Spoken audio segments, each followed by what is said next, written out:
रानी की जय हो। बैठिए युवराज।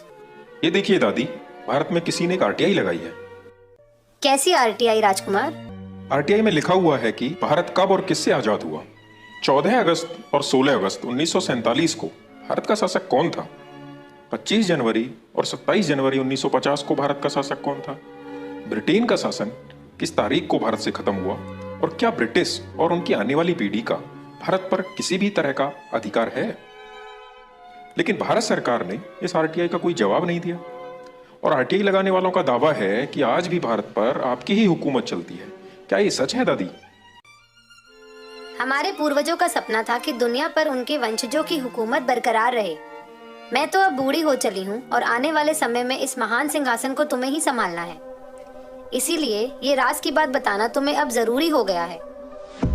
बेटा, सच तो ये है कि आज भी भारत, पाकिस्तान, बांग्लादेश, ऑस्ट्रेलिया, दक्षिण अफ्रीका समेत दुनिया के आधे से ज्यादा देश हमारे गुलाम हैं। ऐसा कैसे हो सकता है दादी? भारत और पाकिस्तान को तो हमने 1947 में ही आजाद कर दिया था।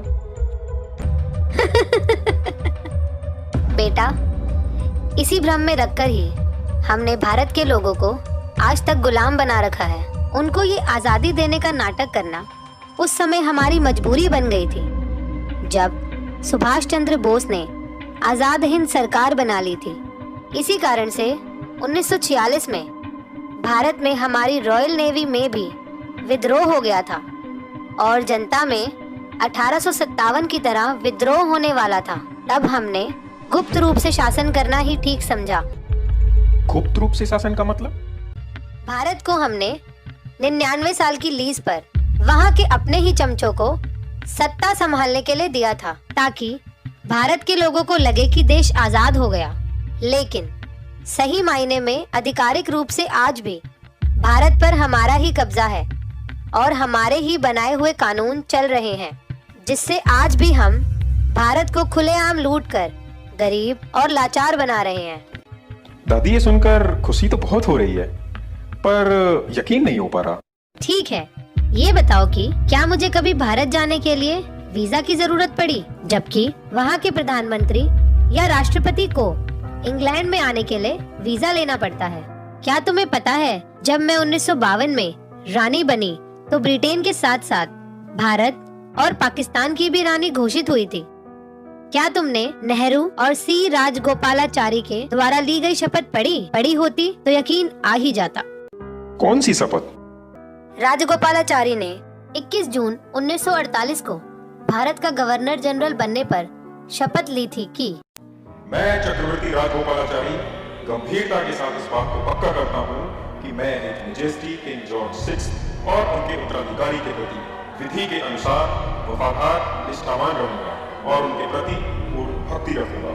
और मैं चक्रवर्ती राजगोपालाचारी इस बात को गंभीरता के साथ पक्का करता हूँ कि मैं गवर्नर जनरल के पद पर हिज मेजेस्टी किंग जॉर्ज 6 एवं उनके उत्तराधिकारियों के ठीक प्रकार से सत्यता के साथ सेवा करूंगा। देखा, अगर भारत 15 अगस्त 1947 को आजाद हो गया था तो सी राजगोपालाचारी ने 21 जून 1948 को मेरे पिताजी के नाम की शपथ आखिर क्यों ली?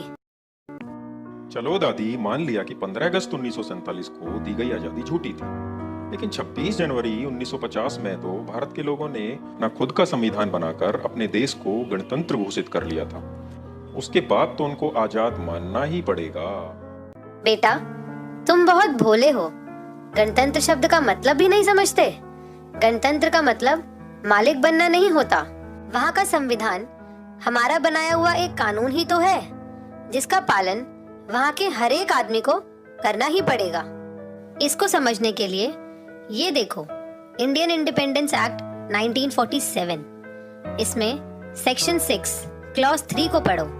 इसमें साफ साफ लिखा है कि भारत में कोई भी कानून बनाने का, रोकने का और हटाने का अंतिम निर्णय वहाँ का गवर्नर जनरल ब्रिटेन के राजा की अनुमति से ही कर सकता है। वहाँ का संविधान भी एक कानून ही तो है, जिसको हमारी अनुमति से गवर्नर जनरल सी राजगोपालाचारी ने 26 जनवरी 1950 को मान्यता दी थी। इस समझौते के तहत हम जब चाहे 99 साल की लीज और संविधान को रद्द करके भारत में दोबारा से सीधे सीधे शासन कर सकते हैं। इसी बात को भारत सरकार ने भी एक सरकारी दस्तावेज में स्वीकार किया है। कौन सा दस्तावेज? 1953 में रामनारायण द्वारा पूछे गए एक सवाल के जवाब में भारत सरकार ने आधिकारिक रूप से लिखकर भेजा कि ब्रिटिश नेशनैलिटी एक्ट के अंतर्गत भारत का हर व्यक्ति ब्रिटिश कानूनों के अधीन है और यह स्थिति भारत के गणतंत्र होने के बाद भी नहीं बदली है। यानी भारत के लोगों को हम आज भी अपने कानूनों के तहत सजा सुना सकते हैं, चाहे वे भारत का प्रधानमंत्री ही क्यों ना हो। तो क्या दादी, वहाँ का प्रधानमंत्री लोगों का नहीं बल्कि आपका सेवक है? क्यों तुम्हें नहीं लगता? दिल्ली के बुराड़ी इलाके में जिस जगह मेरे दादा जॉर्ज पंचम का राज तिलक हुआ था, उसी जगह मेरे कहने पर मनमोहन सिंह की सरकार ने कोरोनेशन पार्क बनवाना शुरू किया, जिसमें हमारे दादा परदादा की मूर्तियां और हमारा एक विजय स्तंभ लगा है। और अब मोदी सरकार ने उससे भी ज्यादा हजारों करोड़ों रुपया खर्च कर उस पार्क का निर्माण जल्द से जल्द पूरा करवा दिया। इस तरह भारत के राष्ट्रपति भवन के सामने लगे खंबे पर मेरे सितारे का निशान देख सकते हो, जो कि मेरे मुकुट और छड़ी पर भी है, जिसे मेरी इजाजत बिना भारत में कोई भी हटा नहीं सकता। और अगर भारत के किसी प्रधानमंत्री या राष्ट्रपति ने अपनी माँ का दूध पिया हो तो मेरे उस सितारे के निशान और कोरोनेशन पार्क को हटा कर दिखाए।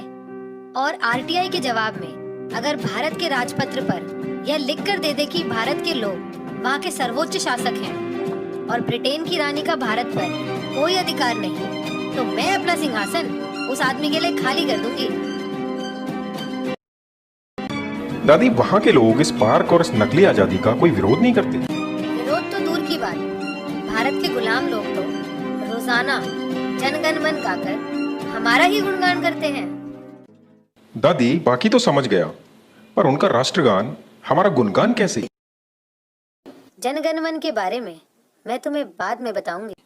जी दादी, long live British, long live queen. हो सकता है कि इस वीडियो की सारी बातें आप लोगों को सच ना लगें, लेकिन साथियों, वास्तविकता यही है कि इस वीडियो की एक एक बात सच है। और जिन लाखों लोगों ने इस देश को आज़ाद कराने के लिए अपनी कुर्बानियां दी, उनका सपना आज भी अधूरा का अधूरा है। आज भी ब्रिटेन की रानी का शासन भारत पर होना उन सारे शहीदों का अपमान है। मैं नहीं जानता कि इस देश से ब्रिटेन के शासन का अंत कैसे होगा, लेकिन इसके लिए मैं हर संभव योगदान करने के लिए तैयार हूँ। और मुझे लगता है कि शायद इसी को देशभक्ति कहते हैं। सिर्फ भारत माता की जय बोलने से कोई देशभक्त नहीं हो जाता।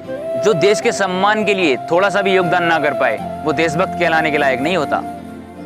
साथियों, ये वीडियो तो मात्र एक शुरुआत है। आने वाले वीडियो में हम इससे भी गहरे राजों से पर्दा उठाएंगे।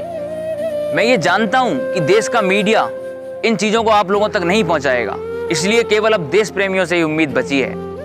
अगर आप भी देशभक्त हैं तो नीचे दिए गए नंबर पर एक मिस्ड कॉल दें, जिससे आने वाले समय की वीडियो की जानकारी हम आपको पहुंचा सकें, जिससे ज्यादा से ज्यादा लोगों तक ये सच पहुंच सके।